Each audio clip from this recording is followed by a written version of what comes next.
योगेश कदमांनी संवेदनशीलपणे बोलावं, मुख्यमंत्री फडणवीसांचा सल्ला, तर तारतम्य बाळगावं. उपमुख्यमंत्री अजित पवारांनीही टोचले कान. तर विरोधकांकडून वक्तव्याचा विपर्यास, योगेश कदम यांच्याकडून आरोपांचं खंडन. बलात्कार प्रकरणावर योगेश कदम आणि संजय सावकारेंच्या वादग्रस्त वक्तव्यामुळे संताप. त्यांना ठोकून काढलं पाहिजे, राऊतांचा हल्लाबोल. मंत्र्यांनी लाच सोडली, आव्हाड भडकली.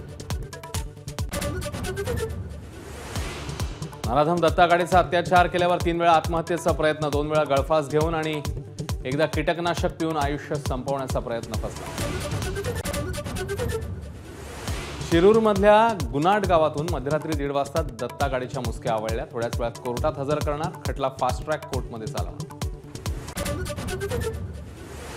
बीड जेलमध्ये वाल्मिक कराडला व्हीआयपी ट्रीटमेंट मिळत असल्याचा देशमुख कुटुंबाचा आरोप. कर्मचारी मदत करत असल्याचा दावा, तर धनंजय मुंडेंचा तसा आदेश असेल, वडेट्टीवारांचा आरोप. शिवाजी महाराजांबद्दल आक्षेपार्ह बोलणारे प्रशांत कोरटकर अजूनही नॉट रिचेबल. अटकपूर्व जामिनासाठी प्रयत्न सुरू असल्याची माहिती. नागपूर आणि कोल्हापूर पोलीस शोधासाठी मध्य प्रदेशात.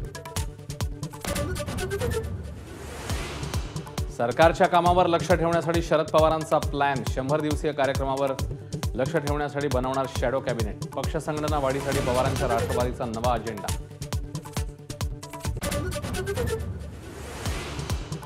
मातोश्रीवरील बैठकीत विरोधी पक्षनेतेपदासाठीचं नाव जवळपास निश्चित. भास्कर जाधवांचं नाव आघाडीवर, तर मुंबईतल्या आमदारांचा आदित्य ठाकरेंसाठी आग्रह. सुनील प्रभूंच्या नावाचाही विचार. राज्याच्या अर्थसंकल्पातील 43% निधीचाच वापर. गेल्या 5 वर्षातला खर्चाचा निचांक. लाडकी बहीण योजनेचा खर्चाला हातभार. राज्यामध्ये 17,500 मराठी शाळा बंद होण्याची शक्यता. 20 पेक्षा कमी पटसंख्येच्या शाळांवर गंडांतर.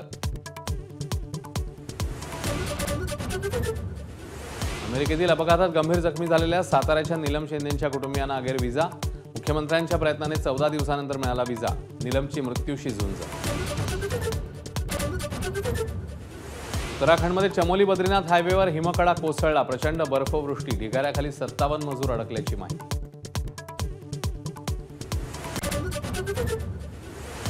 अलिबागमध्ये भर समुद्रात मच्छीमार बोटीला भीषण आग. बोटीवरील सर्व खलाशी सुखरूप. बोट जळून खाक झाल्यानं सुमारे 2 कोटींचं नुकसान.